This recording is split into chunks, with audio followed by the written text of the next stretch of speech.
And now we got to get to those big set of closures coming to 465 on the northeast side of town. Tell your friends, tell your family, tell everybody. This is set to start this weekend and run through the start of rush hour on Monday. Here's a look at one of those spots that'll be impacted. This is the always busy 465 in Allisonville.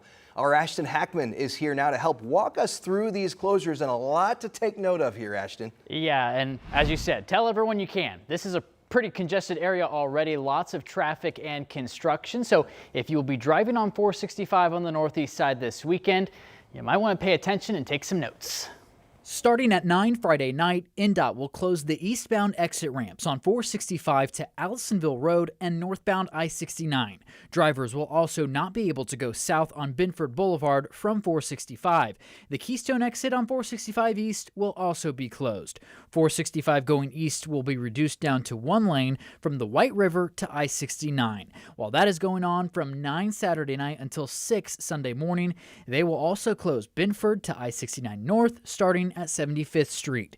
The northbound 465 exit ramp to I-69 will be reduced to one lane all the way to 82nd Street. NDOT says this is so crews can get work done in the median on 465 and build new ramps and lanes on the eastbound side. This is probably the most significant that we've had in a period of months. Plan an alternate route so you can get where you need to go, whether that's home, shopping, an event, whatever you have going on this weekend. NDOT says after the closures, the traffic pattern will be different. Drivers going east will have to decide earlier whether they stay on 465, go north onto I-69, or south onto Binford. The decision point shifting west. After the closure, that choice must be made by the time you cross the White River. That's probably one of the things most impactful or noticeable to drivers. So drivers will need to be aware of that. Take your time, practice patience. We want everyone going home safe at the end of the day.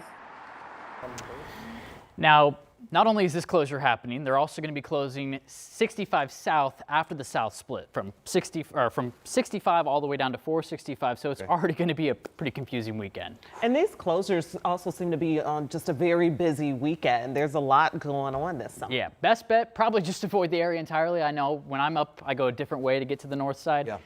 Our phones are pretty good. They update in real time. So if you get lost, your phone should get you a new route. You could always print out the handy dandy map. I had to do that today to kind of mentally get myself, hey, here's the roads that are closed.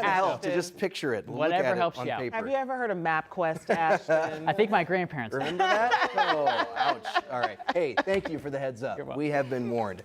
Now let's head underground. We got to look today at the progress so far on the DigIn Tunnel system. This is all to help prevent billions of gallons of sewage from going into local waterways. So when sewage overflows, it'll instead be directed to Citizens Energy Group facilities to be treated and then safely released. This is one of the largest civil infrastructure projects in city history. It could take over 14 years to complete, but looks like they're definitely making progress there. Yeah.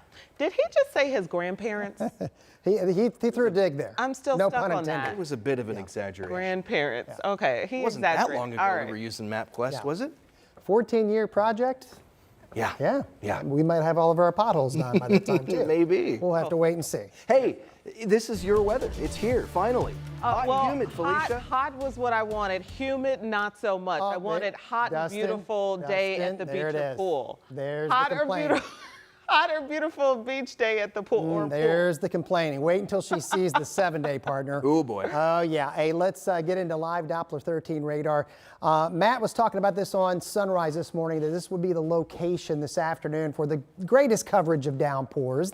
Not a lot of widespread stuff, but whatever's on radar will definitely have that Florida-type shower potential. And we're seeing some new cells developing here in the peak heating. So if you've got kids that have outdoor camps, or if you're trying to get in some golf here, pickleball, you're going to be dodging a few of these as we continue this through the afternoon here. Much more sunshine north versus a little more cloud cover over the southern and southeastern part of the state. We're in the 80s, but this is teaming up with dew points that are well into the 70s. This is the air that you would expect along the Gulf Coast, and it's going to be up here. It's going to help fuel some heavier thunderstorms as we go into tomorrow. So we're in the muggy stuff now. Thursday, we are going to get a little bit of a break. It's brief, and that transition tomorrow, unfortunately, is going to squeeze out some robust thunderstorms. Today, those are all back to the west of us. There's going to be an outbreak of severe weather here across parts of Kansas and Oklahoma and Nebraska.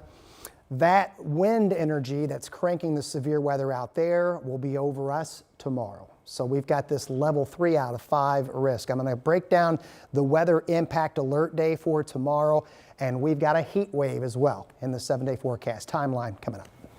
Thanks a lot, Sean. And for the 5th day in a row, Israel and Iran are trading strikes with civilians facing waves of attacks. President Trump says the ongoing conflict is what prompted him to leave the G7 summit early. Julia Benbrook is at the White House this afternoon with the latest. President Donald Trump is back here at the White House after abruptly leaving the G7 summit in Canada. He was originally slated to stay longer, but as the conflict between Israel and Iran was intensifying, he told reporters at the summit, "I have to be back as soon as I can." The White House confirmed his plans for an early departure, writing, quote, "because of what's going on in the Middle East." On Air Force One, the president told reporters he's seeking, quote, "a real end to the conflict between Israel and Iran," arguing that would be preferable to a ceasefire, while also suggesting his patience for negotiations is wearing thin. What specifically is better than a ceasefire? What are you looking for here? An end, a real end, not a ceasefire, an end. So something that would be permanent. Yeah, or giving up entirely. That's okay too. The president met with members of his national security team in the Situation Room Tuesday, just hours after he returned. While there are conflicting reports on how developed Iran's nuclear capabilities are, Trump says he believes Iran was on the verge of obtaining a nuclear weapon when Israel struck last week. Israel has been pressing Trump to become more involved in its campaign to dismantle Iran's nuclear facilities, which top officials from the country have said would require American planes and weapons. At the White House, I'm Julia Benbrook. Back here at home, a lot of people lined up early this morning at Gainbridge Fieldhouse, but this line was not for a Pacers or a Fever game. No, this line is for people waiting for free legal help. Not as fun. So it's all through the Marion County Prosecutor's Second Chance Workshop. The event is for people who maybe need some help getting a suspended driver's license reinstated or to get child support assistance. Others even got help to try and get minor felony convictions expunged from their record. Not as fun, but important. No, but important, absolutely. Yeah, the prosecutor says staff and volunteers work with them all to take the next important legal steps. We're really looking for ways for how can we help reduce those some of those convictions, get it removed from people's records so they can find that job, so they can find housing, so they can be productive members of our community. I found that there's a lot of people looking to do the right thing, who want to do the right thing. They just need that opportunity, and hopefully a day like today provides that opportunity. And a lot of people clearly appreciated that. They expected to serve about 500 people today. Yes, and those who did not get in were signed up to take part in future workshops.